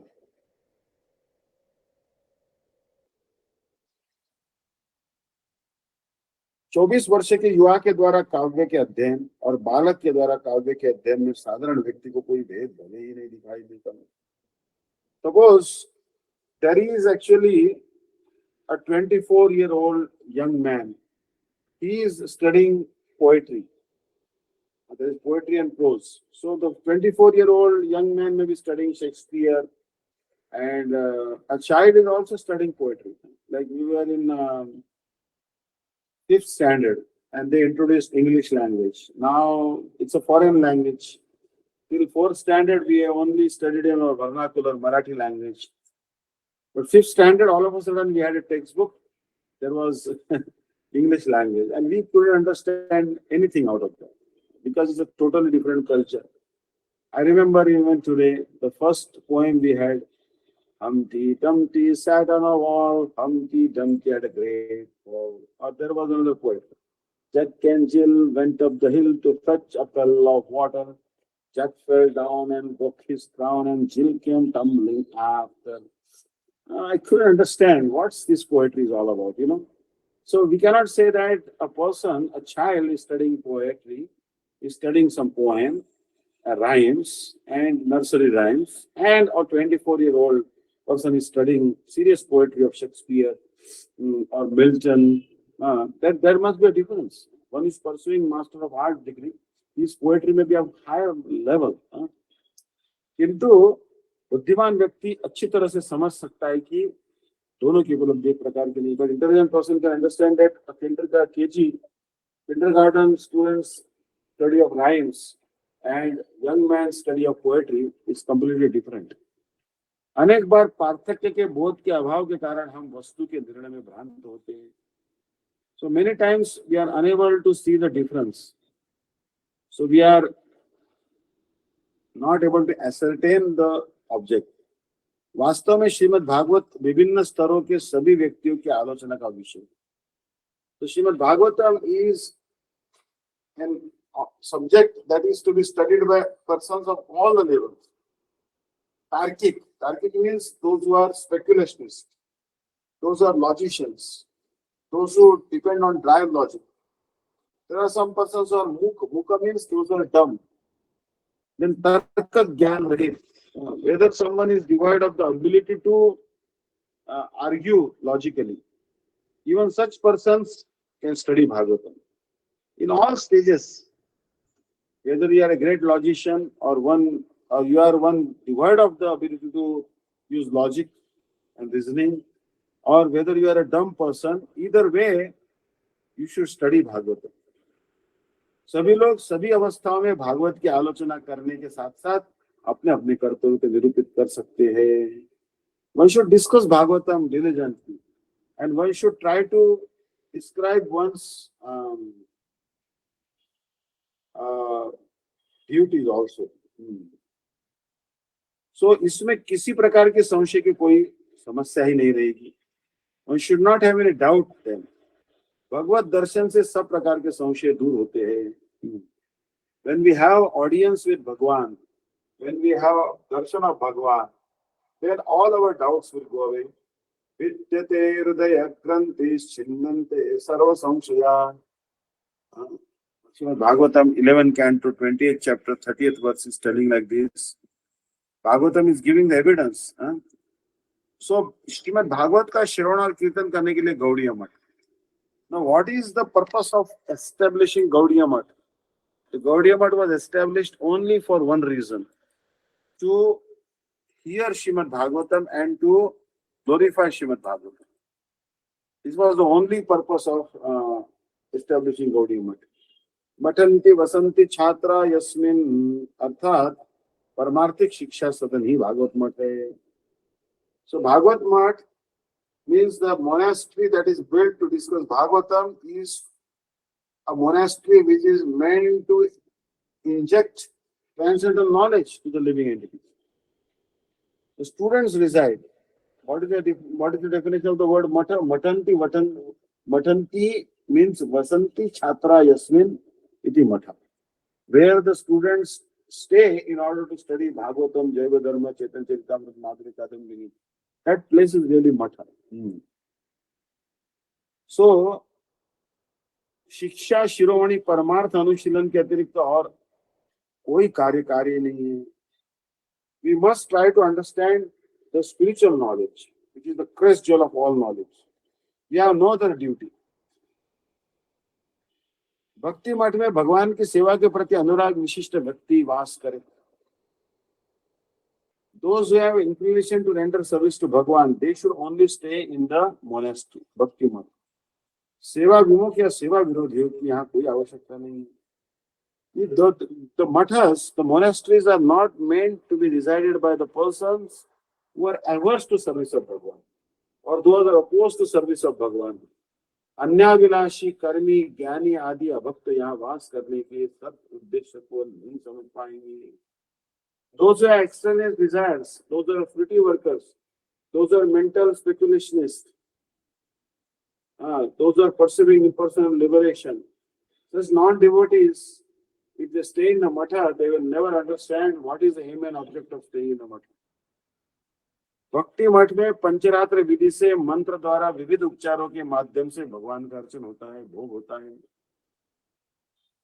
So in Bhakti Matha, we follow Pancharatra Vidhi, Narad Pancharatra Vidhi, and we chant different mantras and we worship deity nicely using the mantras. Then we offer foodstuffs to Bhagwan with proper mantras. भगवत भोग्य वस्तु के भगवान को समर्पित होने पर उस अन्न का भगवत उच्छिष्ट के विचार से प्रसाद के रूप में ग्रहण किया जाता है. So whatever foodstuffs is cooked with love and affection and then offered to Krishna with tulsi leaf, that Mahaprasad is accepted as the Adharamrut of Krishna.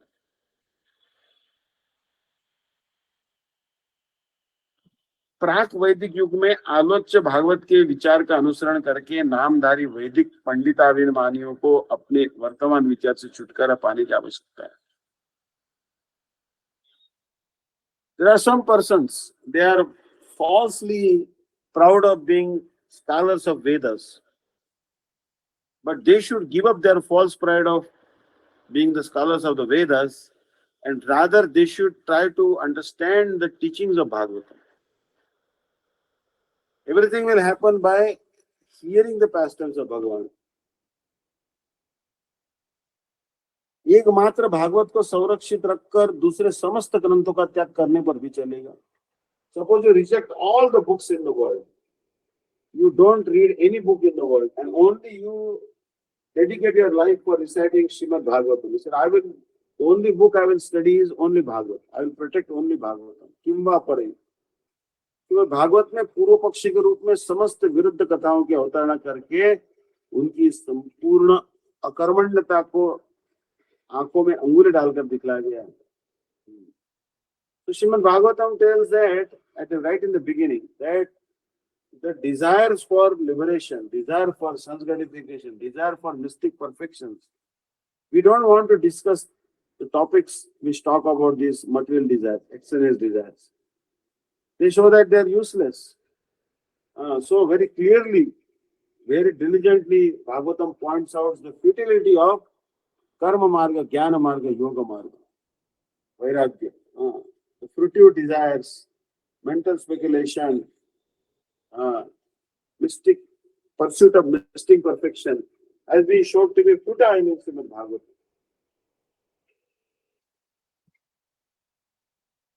Shrimad Bhagavat रूपी दुष्प्राप्य वैकुंठ कथा के श्रवण और कीर्तन का सुयोग प्रदान करने के लिए ही गौड़ीय मठ के श्रवण सदन के निर्माण की आवश्यकता पड़ी है. Why an auditorium was built in every Gaudiya Math? You see that every single Gaudiya Math has a huge temple room or a big auditorium, because the purpose of Srimad Bhagavatam is to, the purpose of Gaudiya Math is to give everyone a very rare opportunity to listen to the pastimes of Sri Krishna, Vaikuntha Katha. Pastimes of Sri Krishna is Vaikuntha Katha. This nectar of Srimad Bhagavatam is very rare to attained by the devotees, to by ordinary persons. So Sri Gaudiya Math was founded with a desire to bestow an opportunity on the conditioned souls to hear the teachings of Srimad Bhagavatam. स्थान स्थान पर श्रवण सदनों का निर्माण किया जा रहा है. इससे भागवत की कथा लोगों के कान में प्रविष्ट होकर अन्य कथाओं के प्रति वृथा श्रद्धा को प्रवेश करने से रोके. So in every place in Gaudiya Math, we are creating big temple halls, auditoriums, so that everywhere people are able to hear Srimad Bhagavad Katha. And if we only Bhagavad Katha will enter the ears of people, then they will not develop futile faith in other narrations. Otherwise, they will start liking karma marga, jnana marga, yoga marga. But if they hear Srimad Bhagavatam sitting in any of the auditoriums of Sri Gaudiya Math, then they will not be wasting their time in mundane pursuits. कोई कोई कहते हैं कि श्रीमद् भागवत स्वाध्याय में रत रहने वाले विचार परायण ब्राह्मणों के विचार जो ग्रंथ नहीं है. So some people say that Srimad Bhagavatam is not meant for the study of the Brahmanas. The Brahmanas were always engaged in pondering the teachings. These are very thoughtful, learned Brahmanas. But many people say that, oh, Srimad Bhagavatam is not meant for the Brahmanas who are very intelligent. कोई कोई कहते हैं कि पुराण की कथा है, व्यर्थ की कथा है, काल्पनिक कहानी है, पुरानी कहानियां हैं.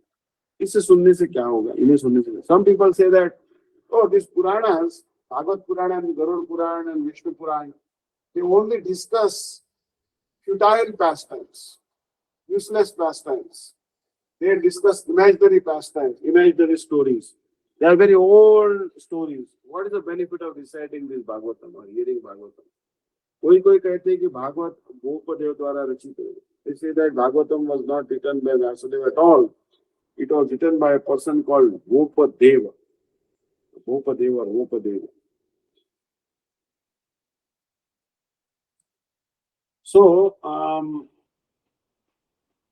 भागवत विरोधी संप्रदाय श्रीमद् भागवत को व्यासदेव द्वारा रचित ग्रंथ न मानकर उनके प्रति जो दोषारोपण करते हैं, ख्रिस्टीय त्रयोदश व दशम शताब्दी का ग्रंथ विशेष मानकर भागवत की आधुनिकता को प्रमाणित करने की जो घृण चेष्टा प्रदर्शित की जाती है, श्रवण सदन में उसके मूल कारण की विशेष रूप से आलोचना होनी चाहिए.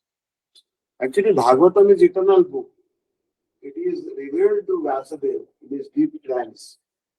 By the mercy of Narad Muni, he was able to understand the purport of Srimad Bhagavatam. By the mercy of Narad Muni, Vyasadeva understood that he is not feeling satisfied because he has not described the pastimes of Sri Krishna elaborately. Therefore, Vyasadeva compiled Srimad Bhagavatam by the order of Narad Muni. And then only he experienced total satisfaction. Until then, he did not experience total satisfaction. A lot of people, they say that, oh, Srimad Bhagavatam is not a book written by Vyasadeva. They criticize Srimad Bhagavatam. Rather, they say that this book was written in the 1000 AD, 1300 AD, like this. So they think that this Bhagavatam is of recent origin. It is not an ancient book. So we should try to, in our auditoriums, in temple rooms, we should try to discuss Bhagavatam. अन्य लोगों की जीवारूपी गवर का अनेक प्रकार का वितंडा तथा मेढक जैसे टर्टर की आवाज करने वालों की जीवा के कोलाहल को संपूर्ण रूप से स्तब्ध होना उचित है. The people, their tongues, their mouths are like deep holes, and they give false logic. Actually, in the rainy season, the frogs, they always saying draw, draw, making a sound. It's actually this wasteful sound they make. There is no purpose why these frogs make this sound. So Srimad Bhagavatam will completely stop the unnecessary talks of non-devotees. We should only discuss in Gaudiya Math auditoriums Srimad Bhagavatam free of charge. So that Bhagavatam's selling and buying, the barter deal of Bhagavatam, the business in the name of reciting Bhagavatam will stop.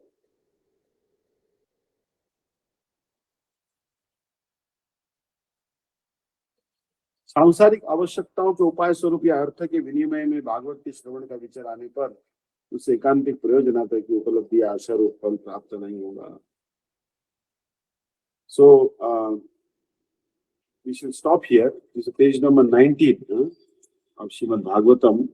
This Srimad Bhagavatam Tatparja is going on. I would say page number 19, and we'll carry on tomorrow. Because tomorrow actually no other topic will be discussed. Only Bhagavatam will be discussed. So tomorrow is Wednesday. So I'll come online at 7 o'clock and we'll discuss only Bhagavatam tomorrow. So please remember, because Bhagavatam is a vast book. It has 18,000 verses, and it is important to discuss Bhagavatam. So some devotees requested me. Sripad Dandi Maharaj also, he will come sometimes online and he will also discuss Bhagavatam. Some days can be allotted to him. He said 2 days in a week, he said, it will be allotted to me. Bhagavatam, actually Gurudev has written, so we should discuss that Bhagavatam. Hare Krishna. Panchakalpatrodesha kripa sindhudecha. Paritanam pavanebhyo vaitavebhyo. Hare Krishna. Hare Krishna Maharaj. Dhanavad Prams. Thank you so much. Sorry, what page stopped at? Page 19, Didi. Page 19. Okay, so tomorrow you want to come on at 7 o'clock. Yeah, 7 o'clock. Yes, 7 o'clock. And yes, 7 o'clock. If everyone is free, or in any class of Maharaj tomorrow? No, tomorrow it's a free day. All right. So we'll continue every day. We'll discuss Bhagavatam because Nityam Bhagavata Sevaya. And we are seeing here that Srila Bhakti Siddhanta Saraswati Prabhupada and Srila Gurudev, they are telling the very purpose of this Gaudiya Math is the Gaudiya Math is actually to discuss Bhagavatam. Discuss some Bhagavatam. Because all our philosophy, actually, many people they think that if I get everything becomes favorable, I will do Bhakti. If everything becomes favorable, I will discuss Bhagavatam. But I think in this material world, everything will never be favorable. So Bhagavan is trying to attract the living entities to him. Sometimes he gives us happiness and attracts us, and sometimes he gives us distress and attracts us. But actually, Bhagavan, many people in this world say that Bhagavan has no form. But Vaishnavas know that Bhagavan has a form. So, if you are averse to Bhagavan, then we will not be able to see Bhagavan. Only you are favorable to Bhagavan, we will see Bhagavan. So, actually, lust will be there only for short time. Shankaracharya told, Vaisi gate eva kam ankara. When you become old, lust will subside. Anger will also only for short time. But peacefulness, mercy, forbearance, this quality are eternal.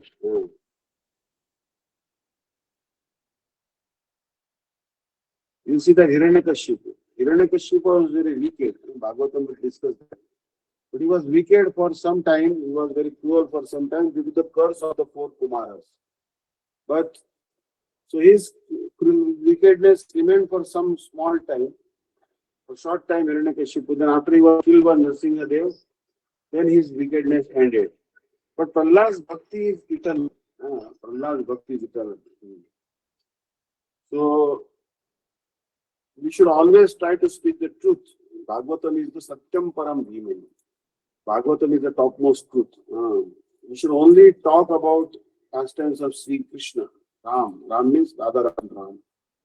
We should discuss Bhagavan's pastimes. We should glorify the saintly persons. We should speak sweetly, so that everyone will be happy. So therefore, Bhagavatam is very, very important book. And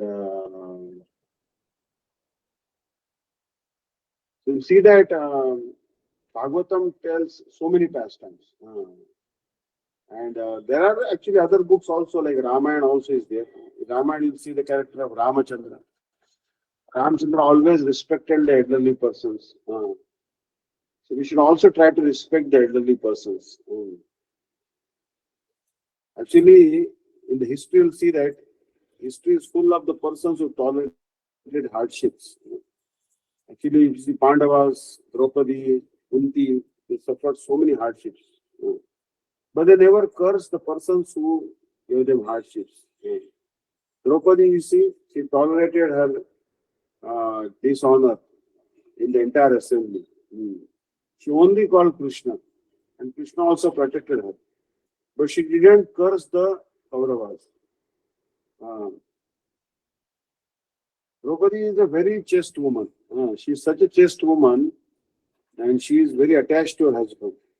So if she wanted, she could become angry and curse Kauravas and burn them to ashes.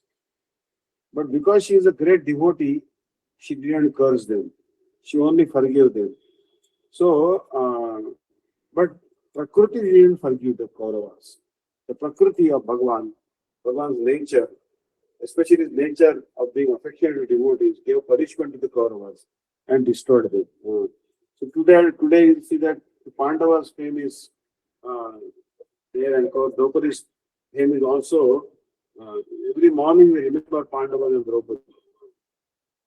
So we should have the forbearance. Even if there is a reason for to be angry, we should not become angry.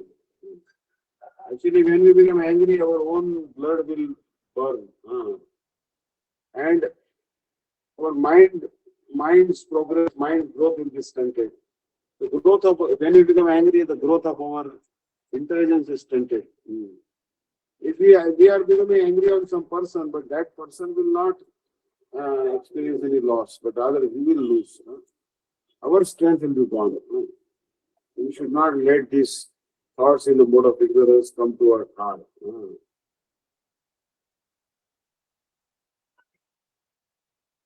Actually, you see that that's why there are different devotees. Like for example, Hanuman. Hanuman is a devotee in the mood of servitorship. One time there was a son of Ravana. He actually ensured that Ram became unconscious. And due to Meghnad's tricks and his demonic power, he made even Lakshmana unconscious. Sugri was the king of monkeys, also became unconscious. So actually Jambavan, he was a bear king. He was son of Brahma. He when he came back to consciousness, he asked, "Is Hanuman alive? Is he healthy or not?" So someone asked him, to Jambavan, that why you are not asking about Ram, Lakshman, Sugri, but you are only asking about Hanuman. Then Jambavan said that if Hanuman is alive, everyone is alive. And if Hanuman is not there, then everyone, even if they are alive, they are dead. So this is the glory of Hanuman. Hanuman is actually Vaishnava. He has come in Kali Yuga as Madhvacharya to teach us bhakti. He is the Sampradaya Acharya. So devotees are so glorious. So we should have faith in the holy names.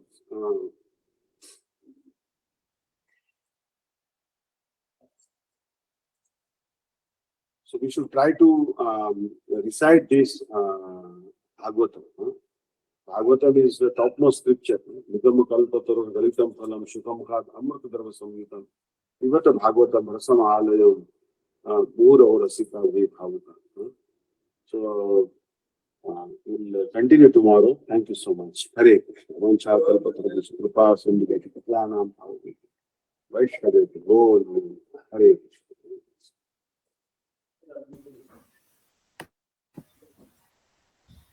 Hare Krishna Maharaj, Dandavat Pranams. Thank you so much. Hare Krishna.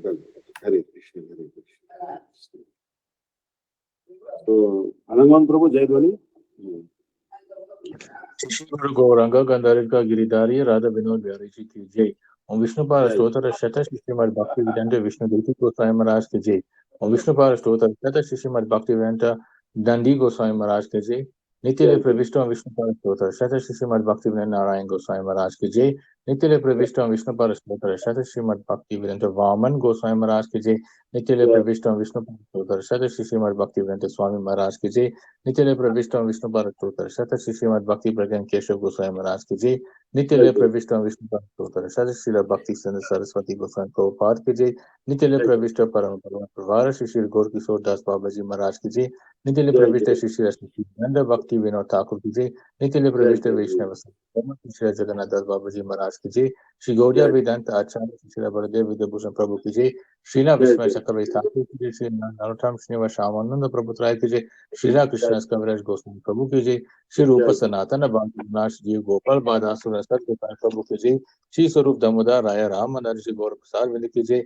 Namacharya Shri Rajas Thakur ki jai. Prem Sukor Shri Krishna Chaitanya Shri Advaita Gadadhar Shivasati Gaur Bhakta Vindi ki jai. Shri Antardvip Mayapur Shri Madhudip Godrumati Madhyadip Koladip Ritudip Janudvip Modra Drumdip Vidadip Patmakar Shri Navadip Ram ki jai. Shri Radha Krishna Gopal Govardhan College Patmakar Shri Vaj Mandar ki jai. Shri Radha Kund Shamakund Ganga देव की जय श्रीमती देवी की जय श्री योगा माई की जय श्री गोपी वर महादेव की जय श्री जगन्नाथ बलदेव सुभद्रा दर्शन चक्र जी की जय क्षेत्र मंदिर की जय विघ्न विनाशकर श्री नरसिंहदेव की जय भक्त प्रभार श्री प्रहलाद महाराज की जय चारधाम की जय चार प्रदान की जय चार चार्य की जय अकर महाराज चैतन्य मात की जय श्री केशव जी गौरी सकम समा की जय ग्रंथ श्रीमद भागवतम की जय नाम संकीर्तन की जय अनंत कोटि वैष्णव वृंद की जय सामगांठ भक्त वृंद की जय मिठाई गौर प्रेम हरि हरि बोल हरि हरि बोल क्षमा करो दया करो कृपा करो गुरुवे गौरचंद्राय राधिकाय ज्वालाय कृष्णाय कृष्ण भक्ताय तद्भक्ताय नमो नमः हरे कृष्ण कृष्ण कृष्ण हरे हरे राम धन्यवाद हरे हनुमान प्रभु जी की जय हरे कृष्ण धन्यवाद Hare Krishna. Shri Bhakti Vedanta Vishnu Devi Maharaj ki jai. Vaishnavi Shri Prasanna Devi Vicharpati Tanam Bhavi Vaishnavi Vishakha देवी समस्त वैष्णव वृंद की जय दंडवत हरे हरे